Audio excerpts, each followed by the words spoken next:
అమ్మా కార్యకర్తలంతా ఉండాలమ్మా. మన ఉభయదారులకు వాళ్ళకు ఆలయ మర్యాద చేసుకోవడం మన బాధ్యత. కార్యకర్తలు ఎవరు కూడా ఇంటికి వెళ్ళొద్దండి. కవితక్క పోయావు.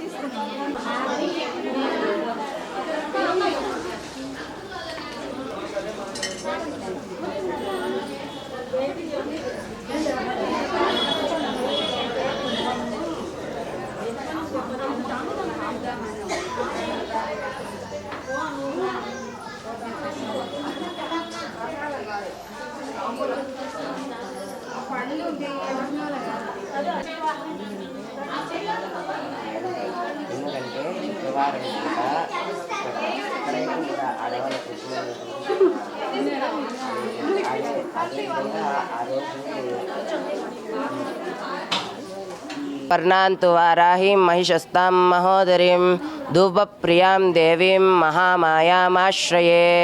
ఓం శ్రీ వారాహీదేవ్యై నమో నమః. కడప నగరము అక్కాయిపల్లిలో వెలిసినటువంటి అక్కదేవతల గుడిలోని శ్రీ జ్ఞానప్రసూనాంబాదేవి అమ్మవారికి 9 రోజుల నుండి అనగా ఆషాఢ శుద్ధ పాడ్యమి నుండి 9 రోజుల పాటు నవరాత్రులు నిర్వహించి ఈరోజు దశమి అమ్మవారికి ప్రాతకాలంలో విశేష అభిషేక కార్యక్రమము, అదేవిధంగా సాయంకాలము ప్రదోష సమయం నుండి అమ్మవారికి లలితా సహస్రనామ పూర్వక కుంకుమార్చన కార్యక్రమము. అమ్మవారిని ఈరోజు అమ్మవారి యొక్క 9 వారాహి అవతార రూపకంగా ఆవాహన చేసి షోడశోపచార పూజ చేసి తదనంతరం మహామంగళహారతి ముత్తైదువులందరికీ కూడా దాదాపు 150 మంది ముత్తైదువులందరికీ కూడా అమ్మవారి వరప్రసాద తాంబూలం ఇవ్వడం జరిగింది.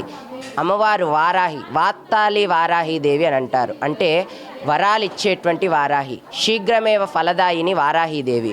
అతి శీఘ్రంగా అమ్మవారు కటాక్షిస్తుంది. ఈ అమ్మవారి యొక్క అనుగ్రహంతో ఎంతోమంది తమ యొక్క కోరికలు అదేవిధంగా భూ సమస్యలు కూడా నివృత్తి చెందాయి. అంత గొప్ప దేవత ఈ వారాహీదేవి. ఈ 10 రోజుల దీక్షా కాలంలోనే అవి జరగడం, అది మన దేవస్థానంలో వ్రతం ఆచరించుకునే వారికి ఈ విధంగా జరగడం చాలా విశేషము. అదేవిధంగా ప్రతి నెల కూడా ఈ దేవస్థానం నందు సంకటహర చవితి, మాస శివరాత్రి, అమావాస్య రోజు హోమ కార్యక్రమాలు జరుగుతాయి. వైభవోపేతంగా జరిగేటువంటి కార్యక్రమాలన్నింటిలో కూడా భక్తులందరూ పాల్గొని సప్తమాతృక అక్కదేవతలు అదేవిధంగా కాశీ విశ్వేశ్వర జ్ఞానప్రసూనాంబ అమ్మవారి అనుగ్రహాన్ని పొందగలరు. హరి ఓం స్వస్తి.